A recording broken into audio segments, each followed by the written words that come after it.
have been absolutely fascinated with by what people are giving their attention to nowadays. I thought about this last week when I found myself, actually not last week, a couple of days ago, when I found myself going into my threads, type in at least 14 to 16 different words I now want hidden from me on threads because people were going in about social media breakups and people streaming and what someone said on such and such podcast. And I'm like, why do people care? Right.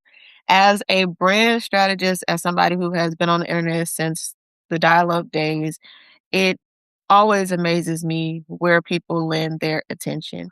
And I thought to myself, what makes these people so interesting? Interesting is a good word. Interesting is a word that I have been called several times. In fact, last week, this is actually last week, I put on my Instagram stories and asked, I also put this on Substack. I asked, how would you, without using my name or any of my physical characteristics or title, how would you describe me? And some of the words that people said were interesting, magnetic, honest, approachable, reliable, creative, lots of different things. And so I thought, how can people be more interesting? Because it seems like the people who want to be interesting aren't capturing people's interest. And a lot of what I do in marketing, brand strategy, and the like is getting people, trying to teach people, coach people, show people how to attract interest from other people. And so if I'm asking the question, how to be more interesting, obviously there are reasons why people aren't interesting. One of the things I find is that people think being interesting means being impressive. So a lot of times you'll see people in their attempt to be interesting, they're trying to what's the opposite of love bomb? Like career bomb you, achievement bomb you. Like, oh, I went to this college. Oh, I've sold this many XYZs. I have this many followers, right? They're trying to impress you. But impressive doesn't equal interesting, right? If you say, if you're telling me a list of your achievements, right? And I'm someone who hasn't achieved as much, I am not going to now be curious about your achievements. I'm going to feel like I suck as a person, right? I'm no longer interested. I'm completely turned off.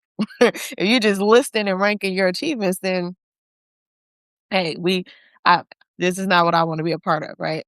So I think too, people are interesting because they value safety over honesty. So many times I'll see people post or state or make clear, or they'll comment on my post. Ooh, I could never say that. I wish I could post about this. I wish I could reshare this. There's people who are on Instagram who send me memes all day. I wish I could post this. Post it. Oh, this is LinkedIn, this is Substack. I can't say what I really want to say because I'm afraid someone's going to see it or someone's going to pry into my life or, I'm just going to stick with the basics. I'm going to post an unpopular opinion that's actually pretty popular. I'm going to take someone else's good post and I'm going to try it. I'm going to put it in ChatGPT and say this in my voice, and then I'm going to post it, right? You want safe, you want predictable, you don't want any kind of hiccups or hangups. You don't want honesty. You don't want people to really know you like that. And it's a misconception because so many people, it's a misconception. People and brands, organizations I work with think to be authentic online, I have to tell all my business. Organizations will say to me, we want you to post on social media, but only do these types of posts. We don't want to show anyone in our company. We don't want to have to dance on TikTok. We don't want to do this. And I'm thinking, who told you that? Who told you that's that's what marketing and social media is about? That's what works for some people. That's interesting to some people, but that's not going to attract the type of people that you want, right? That's not going to cause people to be curious about you. Another reason why I think people aren't more interesting is because they don't really know themselves. People aren't more interesting because they don't really know themselves. Knowing yourself, it's not a cheat code. It is the pathway to every level of success, every level of inner knowing, every level of peace, every level of understanding, every level of intimacy, knowing yourself. People don't spend time alone. People don't, and I'm not saying you should talk to yourself, but people don't spend time alone. People don't spend time with their own thoughts. That everything you say is something that you heard or that you saw or that someone else said. People don't know themselves. I talk a lot about getting to know myself after a breakup I had several years ago. And that when this person left, right, we were living together. When this person left, I had to figure out what I liked. I turned on the TV and had no idea what to watch because they always pick the shows. I watch whatever you're watching, right? I don't care, right? I was reading books that they had given me to say, this is a good book to read.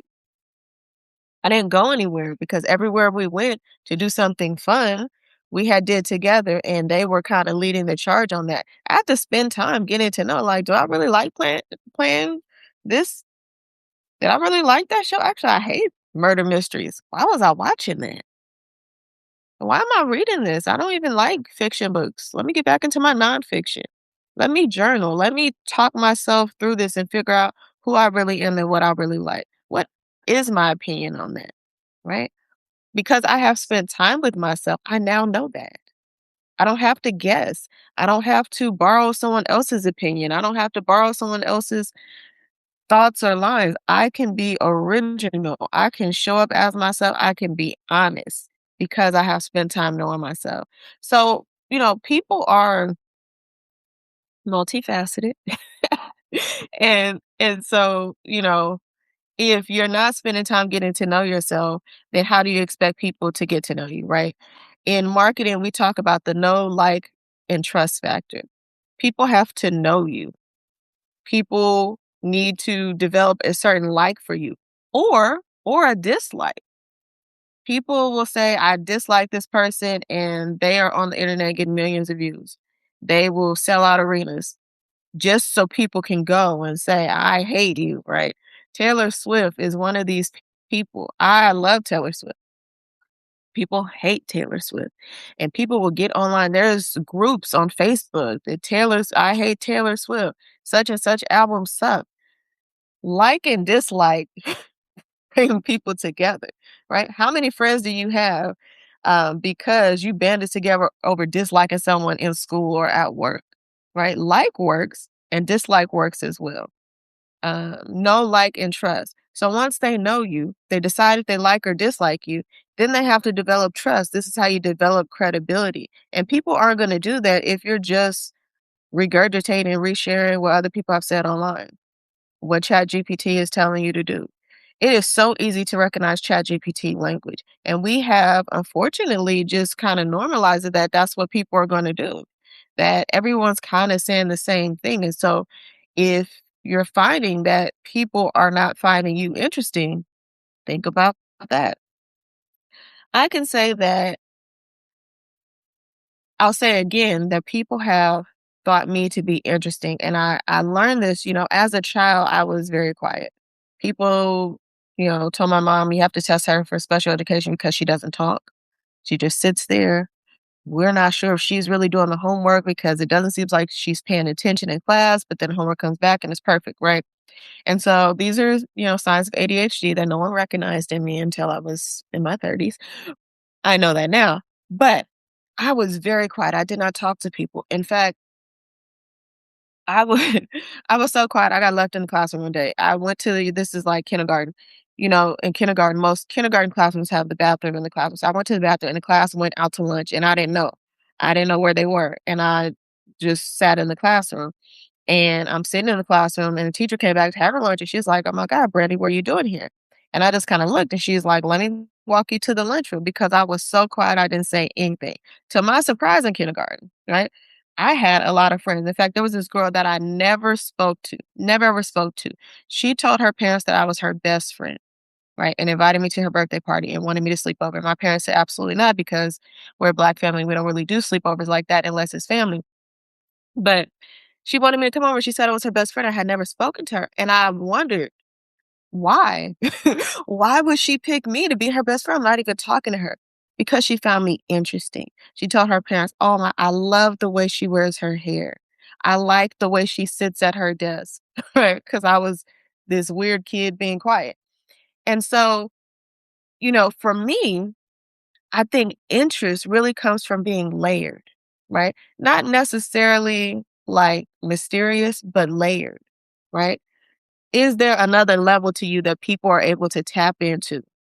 Can people be curious about who you are, right? That, you don't have to get online and spill your guts to be interesting. Now, I tell a lot of detail. I am very transparent about my life because that's me. You don't have to do that to be interesting, but you do have to have some depth to you, right? Because if you don't, and people can read you immediately, then what more do I need to see? When people talk about like, oh, like I'm trying to get followers, one thing I never do is like the follow for the follow train because I, like, why am I following you?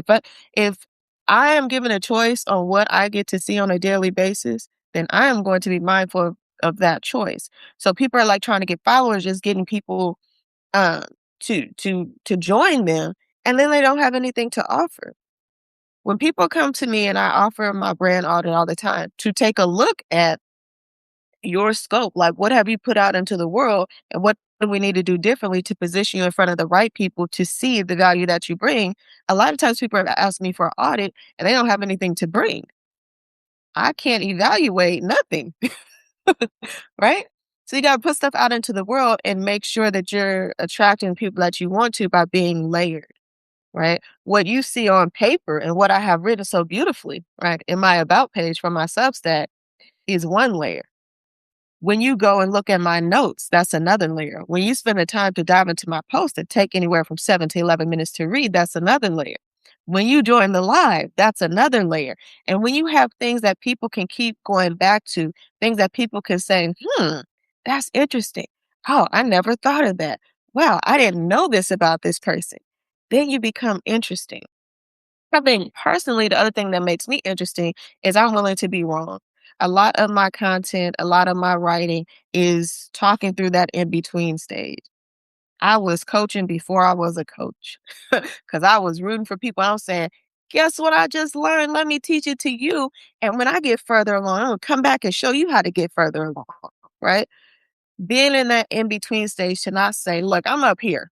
I'm the expert. I'm the boss. Y'all follow me. I'm going to tell y'all what to do. That's not what being interesting about. That's not interesting. That's triggering for a lot of people. If you worked in jobs where you were constantly just being told what to do, right? But I'm saying, hey, like I just started this journey. So this is hard for me. Follow along, right? When people start their fitness journeys. Now, unfortunately, a lot of people fizzle out. People are like, I'm doing the 75-day hard. And we get those first 3 days. And now all of a sudden you're taking a social media break. You come back, I need my privacy. Why are people in my business asking me about this? I had the flu. I was sick. I'm a mom. Now you have all these excuses, right? So if you open that door, right? Or you give people the key to that door, know that they're going to come through, right? So don't get into these phases where you're like, I'm doing a such and such day challenge and you don't follow through. Just keep showing up as yourself and share your journey. I think that's the most authentic marketing. That's the way that I teach and coach people on personal branding is to show up as yourself and tell your story. If I'm doing the 75-day hard and first 3 days, I'm super pumped. Day 4, y'all gonna see me laying on the bed. Okay. Day 5, I'm gonna be in the gym parking lot. I'm gonna show you, hey, I'm at the gym and I don't feel like going in. Day 6, I'm on a stairmaster. I said 30 minutes. I'm gonna do 15 and then get on the treadmill and walk. Right. That's how I am going to share my story. But people feel like they have to show up perfect, right? I'm hitting 75-day hard when they have never worked out a day in their life before. I did a workout this morning. And a lot of you, if you read my post, then you know that I'm religious, and so I have been doing this. It's a workout with this church online, and they would do it 15 minutes. When I tell y'all that 15 minutes, I was out of breath and going to the refrigerator to get water. Like, what? I'm like, how is it that I be in the gym doing 90 minutes and this 15 minutes wore me out? It wore me out. So I might not do tomorrow. I'm gonna just hit my cardio on my own because they worked me, right? But that's part of my journey. Okay. I think the other thing, again, I'm just talking about me. And y'all let me know what you think makes you interesting in the comments or what people have told you. But I think what makes me interesting too is that I feel like I'm a connector, right? I recognize patterns. If you read my posts here on Substack, you will see I connect a lot of things that seemingly are unconnected, right? I wrote a post about Substack subscriptions and I connected it to Langston Hughes and his purpose. Right? I wrote about Kendrick Lamar and I connected it I connected it, right, to our self-discovery journey, right? I am connecting things. And for people who just take things at face value, like you're scrolling on social media, doom scrolling, as they say, and you're getting triggered by everything that's posted, you might not be making the connections between one thing and the other, right? I am connecting those things from my perspective and my point of view and identifying patterns that I see, right? That's interesting, right? ChatGPT can't do that. I think too that I'm honest and I am not trying to be liked. I'm trying to be me. And by trying to be me, I'm not looking, if I post something, I'm not one of those people that's like, my post only got 2 likes. Oh, darn. I spent so much time on that. As a writer, if I have an idea, the best thing that I can do as a writer is to honor that idea by writing it. After I write it, and this is something that Beyonce said many years ago, once I create something, it is no longer mine. My responsibility was to create. My responsibility was not to connect it to you and your childhood trauma, to make you like it and share it with 5 friends. Um, I have done my part. And so I put out my post and I write it well. I spend time on my writing, right? And I put it out there and it's out there. You disagree, you agree, you like it, you love it, great. If it connected, awesome. Let's talk about it. Tell me how you feel. How do you think differently? Let's engage. And I think that is what keeps people interested in coming back to my content and my pages and being inspired enough to work with me and trust me with their brand. I have and I will share the formula at some point, expedited how to really speed up that know, like, and trust factor to the point that, I like to travel a lot. When I go to other states and other countries, people I've never seen before in life will walk up to me as if I'm a familiar friend and tell me their whole life story, tell me what they're going through, ask me for advice, ask me for directions. Like, I'm lost too. I don't know where I am. I'm waiting on my Uber. What are we doing, right? But people trust me quickly and easily. And that is to my advantage because I exude authenticity. I was on a call yesterday with someone. I put a post in a Facebook group and they reached out and we kind of did this dialogue um, on Facebook messages. And then we hopped on a call and they said, when I saw your post, I could just feel your energy. I said, that's my girl. I got to work with her. We got to do something.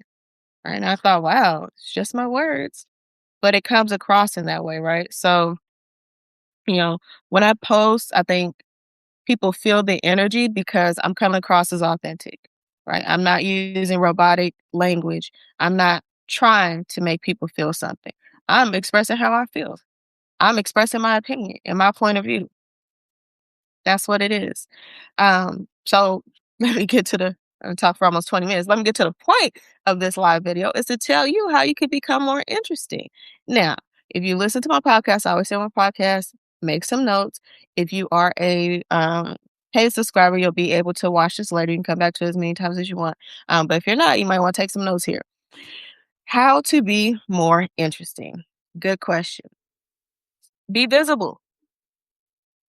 Be visible. No one can be interested in you. No one can give you their attention if you are not visible. I promise you, no one is going to come looking for you. They might, but if you're hard to find, you're going to be not found. So be visible, whether it's Substack, LinkedIn, Threads, you have your outside email list. If you are some kind of performer or visual artist, you need to be visible. Go outside. Go online, go places where people can see you. This is how you get in position. This is how you know what positions fit and what positions don't. You have to be visible. When I was Take it back. When I was selling skincare, right? I had my own skincare line. I did a lot of pop-ups. I went to farmers markets. I went to church fairs. I went to Renaissance fairs. I went to estate sales. I popped up in front of my house. I went to all types of places, right? To sell. And then I started to think, okay, farmers market, not so much. They looking for a deal. They're not trying to pay this amount for soap. The church things very good, low entry, but people ain't really my audience, right? And then I got to figure out where I needed to be to connect with people who wanted what I had to offer. The same applies if you're in a service business. The same applies if you're a visual artist, if you're a poet, if you're a writer, whatever. You have to be visible so that your people can find you. You also have to be authentic because if you pretend it and you attract some people, then people are going to fall off and they're not going to engage you because you're not what they thought you were. The other thing is to be other centered. It cannot just be about you. When I go into networking events and I teach networking in a sense of I'm coming there with a purpose, but my main goal is to be curious and connect with other people. So when I am writing, right, I don't say I, me. You, we, us, right? Because I believe that my journey connects to other people. So I'm not saying I was so scared. I said I understand in moments like this, people like us, people who, you know, have experience, blah, blah, blah, get it, right? Being other centered. The other thing to be more interesting is to be curious. Ask questions. Ask good follow-up questions.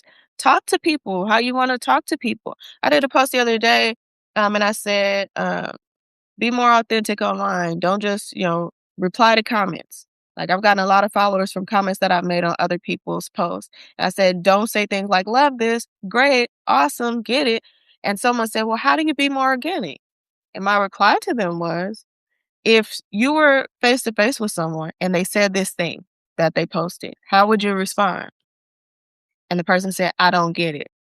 Okay, now that's on them that they didn't get it, but hopefully y'all get it, right? How would you respond? If someone in person to me, right? Not online posted, um, I'm 5 clients or I'm 10 followers away from my goal. I would say, wow, that's awesome. Tell me what the goal is. I'm following up. I'm curious. Right? Wow, tell me what the goal was. Well, my goal is 10,000 followers. How long have you had this goal? That's incredible. How long did it take you to get to 9,993? What are you doing to get these followers? How can I help? Being curious, right? Making it about them. I don't say, oh man, I only got 200 followers. I wish I had as many followers as you.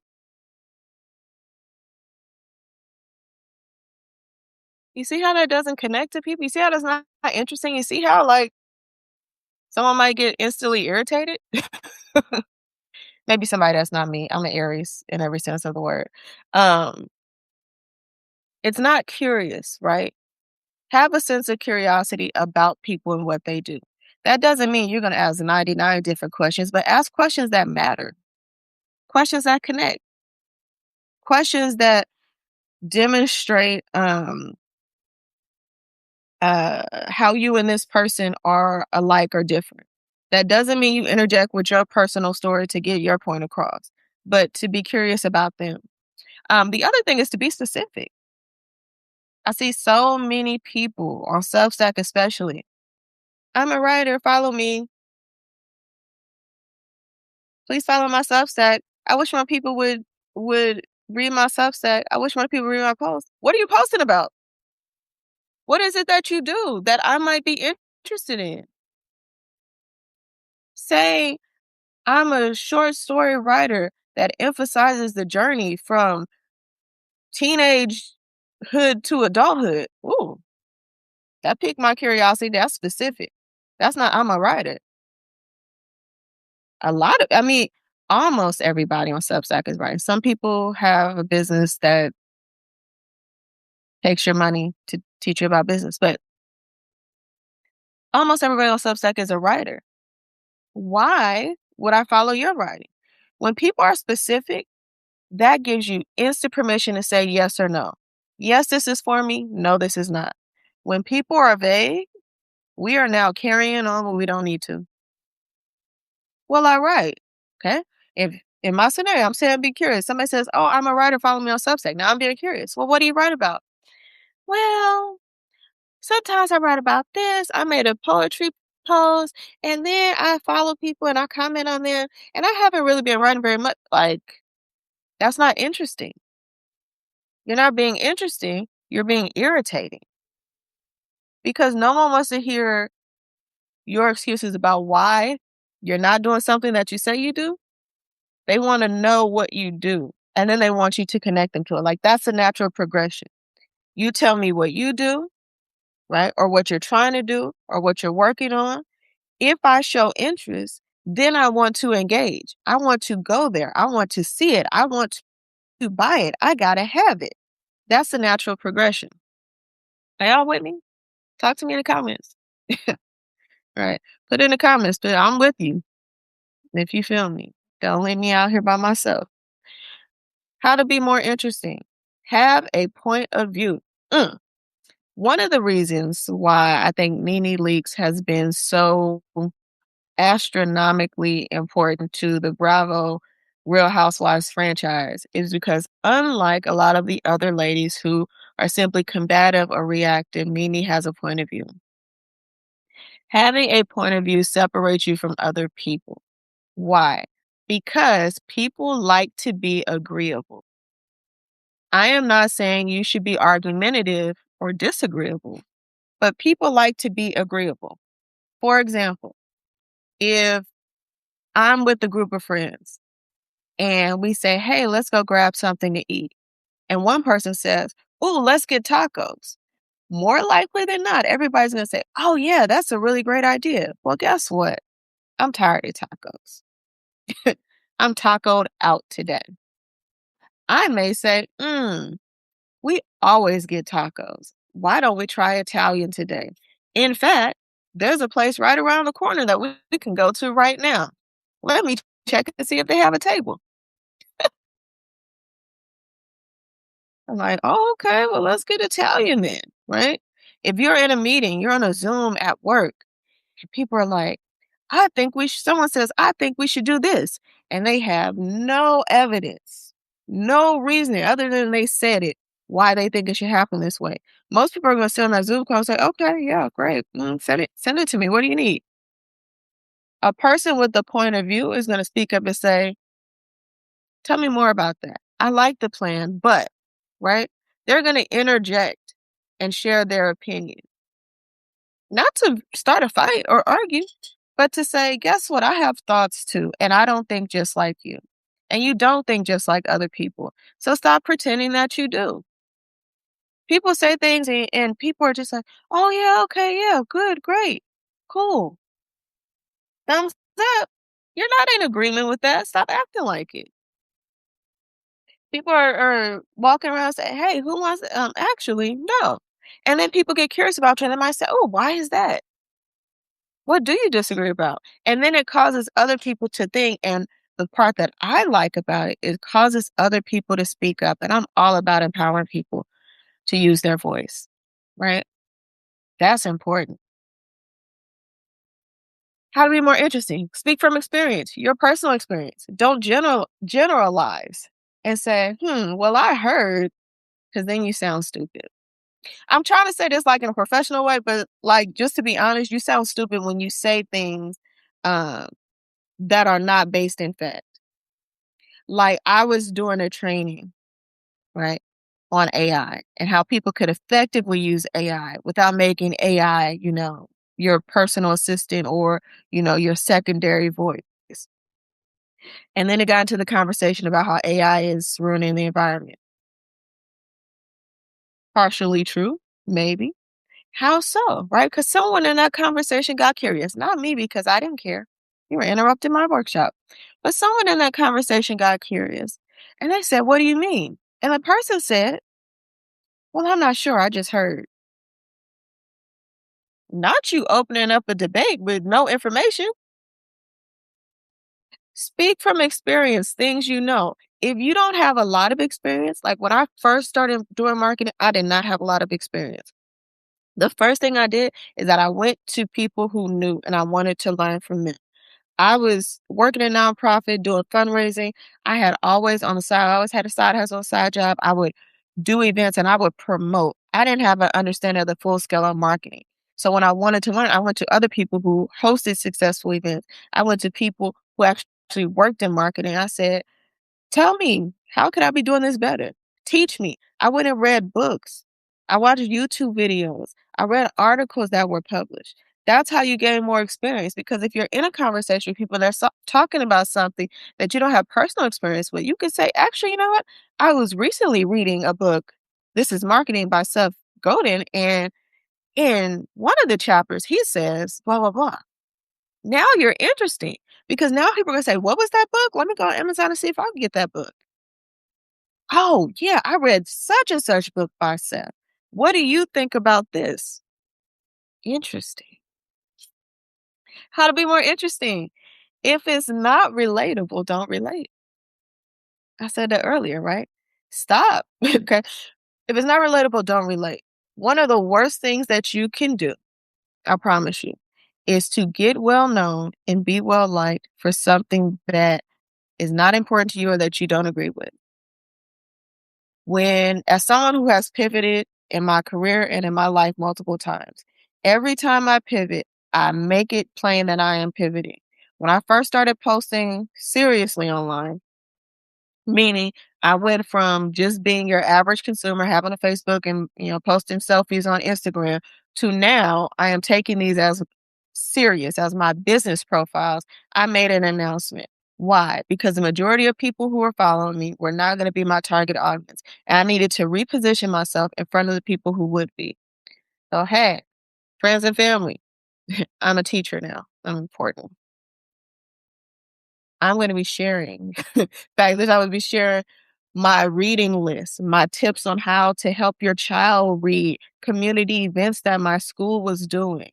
And then I pivoted, right? Because my side business became my full-time business. So now guess what, family, friends, school teachers, and people with children? I sell skincare now. My content is gonna be shifted in this way. That way I give people out. If you can't relate, skincare is not your thing, then no questions asked. You can leave. I'm not mad. At times, right, you may feel pressure to relate to someone. You may be in a conversation, people are like, "Oh, yeah, because such and such about mine." You're like, "Yeah." And then they pause and they ask you to explain, and you don't know anything about it. I let people know in conversation, "I don't know anything about that." "You're watching what?" "I've never seen that." "Yes, I have Netflix." "No, I don't watch those murder mysteries." "Can't relate." "Oh, Reasonable Doubt is such a good show." "I'm sure it is." Not watching it. "Oh, we gotta talk about" what's the new show people are watching? His and Hers. Not my thing. Sorry, can't relate.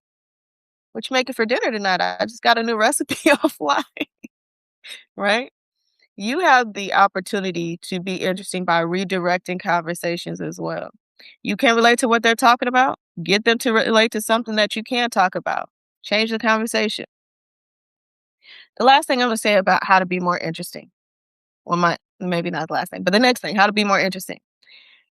People You have probably heard people say, "Add value." When networking, don't ask for things, add value. Don't just post online, add value, add value, add value, add. People have a lot on their plate. If I was your life coach, we would do this wheel of life activity and we would put all your responsibilities on a plate and you would find that it is hard for you to make room for all the things that you do. People do not need you to add any other thing to their life. We are at capacity. Don't add anything else. Don't add another thing. Do not, don't add. Instead, what you should do to be more interesting, to be more successful, to get more followers on whatever platform you want to do, to make more money, is that you should reveal. Don't add, reveal. What do I mean by reveal? When you speak, when you write, when you share, you should uncover something or allow people to uncover something within themselves. I started off this conversation by talking about being layered. Reveal. Peel back those layers for people. I do not say when I work with people, I do not say, I'm going to give you a brand strategy. I'm going to create this thing. I'm going to dump it on your lap and say, go for it. No, I am going to help you develop a strategy that is in alignment with what your goals are for your business in a way that those things that you are chasing after, impact, influence, income, follow naturally. I don't want to add anything else to what you're doing because if you're building a personal brand, you're likely building it in addition, on the side of, alongside of a full-time job, you're in school, you might have kids, you're trying to work out, like all the things that you're doing. So what I'm going to take what you have and make it make more sense. I don't want to sell you a course and say, go read this ebook, go do this homework, go do this stuff. That's another responsibility. We are at capacity. But I want to reveal to you what you're doing that might be maybe not in alignment or that you're doing wrong. Where are the areas where you can improve? What things might increase your chances of reaching this goal? Reveal. In conversations, right? If you're out networking somewhere, right? And if you're an artist, you should be networking for opportunities to find grants, to find places to place your art, to get people to buy your art or invest in your art. You should be networking. It is not your job to come in and try to be the expert of the lane that you are occupying. If you are a visual artist or a painter, you don't need to know every type of paint and what it does and this and that. I want to reveal to you my purpose. I want to reveal to you my plans. I want to reveal to you. And in doing so, you allow other people to reveal things about themselves or uncover things that they see in themselves. When I write, even though I'm telling my story, I'm telling it in a way that appeals to people and seems relatable so that there are times where I have written things and the comments that people say reveal more to me about them than it does about anything that I wrote. Have you ever been somewhere you maybe been listening to somebody speak in school, you're at a lecture, you're in church and you're taking notes, and that person is saying something. This might be happening to you right now. That person is saying something, but your mind has gone into another place, into another layer where you have connected it to something inside yourself that that speaker knows nothing about, and you have walked away with a new understanding or conclusion from that. Has that ever happened to you? It happens a lot. And if you want to be interesting, that is what you should be trying to make happen. How do I say this? How do I share this? How do I put this together in a way that allows people to connect more deeply with themselves than they do to that one thing that I just said? Here on Substack, I have had several uh, notes and pieces that have gone viral. And when I go back and look at the comments of what people said in response to what I said, I'm like, how'd they get that from what I said? Hey, you got all that from that one line? Because they're connecting. My words trigger. My words provoke because I'm coming in sharp with my own point of view, right? Because I'm being curious, because I'm being visible, because I'm not speaking from a place of trying to be safe and well liked. It provokes people in a way that allows things to be revealed. So if you're watching this, please let me know in the comments what you got from this, which, way to be more interesting will you try out, which one, stuck out the most to you. As always, I am here to be of service. I am a brand strategist by trade. I am a a writer. I am your homegirl that's always cheering for you. So if you have questions or want to reach out, please find a way to do so. But thank you for being here on my live.